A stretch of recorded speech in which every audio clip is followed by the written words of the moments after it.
Sekarang, kita coba masuk ke salah satu topik paling ngegas di dunia HR modern, data-driven decision making. Kedengarannya teknis, bahkan agak intimidating ya. Tapi tenang, kita bakal bedah bareng-bareng biar jadi lebih praktikal, relate, dan benar-benar berdampak buat karir HR kamu nih.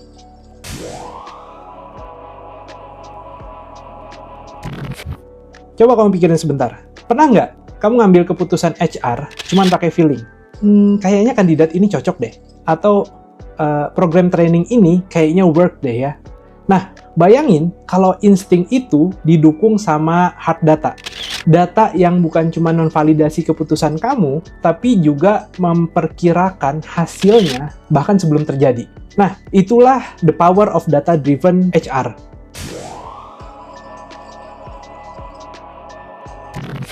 Kenapa data jadi penting banget di HR? Riset nunjukin organisasi yang mengandalkan data untuk pengambilan keputusan HR itu bisa berkali-kali lipat lebih unggul dalam meningkatkan hasil talent mereka. Bukan cuma angka di dashboard ya, ini benar-benar jadi game changer. Di dunia yang istilahnya serba cepat, tebak-tebakan udah nggak cukup lagi nih. Ambil contoh sederhana ya. Sebuah perusahaan teknologi, terutama yang global, itu pakai predictive analytics buat memprediksi kebutuhan hiring di peak season atau musim puncak. Mereka analisis data historis, tren pasar, sampai pola musiman. Hasilnya, workforce yang tepat di waktu yang tepat. Bukan cuma HR yang efisien, tapi HR yang strategis dan terhubung dengan bisnis.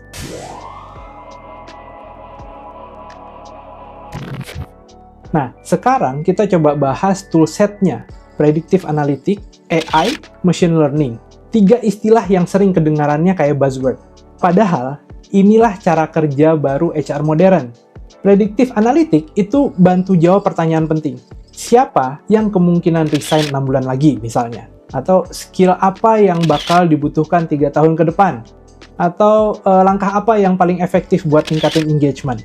Langkah apa yang paling penting buat meningkatin produktivitas? Contohnya nih, sebuah organisasi layanan kesehatan itu menganalisis risiko burnout dari data jam lembur, jenis peran, dan hasil survei karyawan. Mereka itu coba bikin program wellness yang ditargetkan. Hasilnya, turnover itu jadi turun signifikan hanya dalam 1 tahun. Nah, masuk ke AI bisa ngambil alih kerjaan repetitif, kayak screening CV, atau scheduling interview. Waktu kamu jadi kebuka buat hal-hal yang lebih strategis. AI juga bisa bantu buat menganalisis feedback karyawan secara real time, kayak nangkap tren dan sentimen yang sering luput dari mata manusia. Kemudian ada juga machine learning.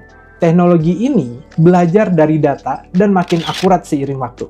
Contohnya, retailer besar itu pakai data performance tiap peran buat optimasi program training. Algoritma menemukan pola belajar paling efektif untuk tiap job family. Hasilnya, performance karyawan jadi melonjak tajam.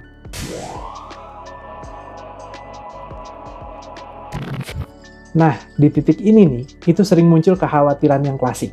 Apakah dengan data, HR jadi kehilangan sentuhan manusianya? Gimana menurut kamu? Jawabannya, enggak dong. Justru sebaliknya. Data itu bikin keputusan kita lebih informed, lebih empatik. Coba bayangin deh, proses promosi tanpa data.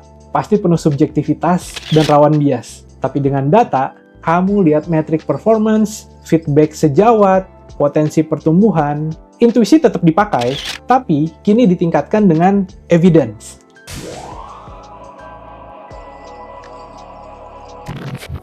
Lalu, gimana dengan tantangannya?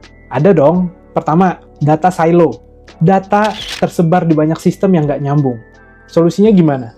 Coba bangun platform yang terintegrasi dengan model data yang rapi. Tentuin satu sumber kebenaran untuk semua metrik inti nih. Kedua, isu privasi dan etika. Tugas kita itu transparan soal apa yang dikumpulkan dan kenapa. Simpan data dengan aman. Minimalkan data sensitif dan lakukan audit bias pada model. Dan pastikan setiap keputusan itu bisa dijelaskan.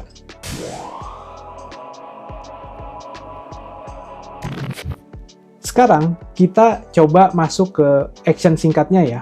Mulai dari yang kecil, pilih satu problem yang jelas punya dampak bisnis. Misalnya, menurunkan time to fill atau turnover di role critical. Inventaris semua data yang sudah ada. Survei engagement, review kinerja, data rekrutmen, kehadiran, kompensasi. Nah, bersihkan dan standarkan data. Samakan definisi metrik kayak turnover, time to hire, eNPS. Tanpa definisi yang konsisten, hasil analisis itu bisa menyesatkan. Lanjut, bangun dashboard yang ringkas. 1 halaman untuk eksekutif, 1 untuk manajer, 1 untuk tim operasional. Fokusnya ke metrik outcome dan leading indicator. Terus jalanin eksperimen kecil nih, misalnya A/B test content onboarding. Ukur dampaknya ke ramp up time dan early attrition. Iterasi tiap 2 minggu. Kalau berhasil, buat skalanya. Dokumentasiin SOP-nya, automasi pipeline data, dan pastikan ada guardrail etika serta akses berbasis peran.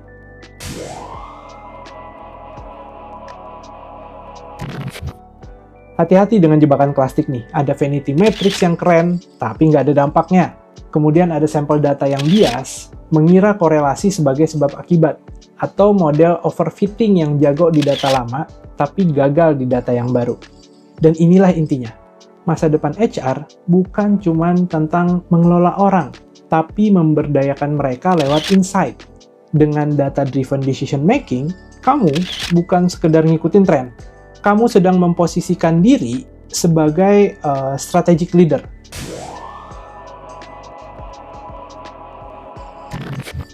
Nah, langkah kamu setelah ini sederhana sebenarnya. Coba ambil 1 metrik prioritas, terus tarik data yang sudah ada, tanya satu hal, data ini sebenarnya ngomongin apa sih? Nah, bikin hipotesis kecil, kemudian uji, pelajari, terus ulangi.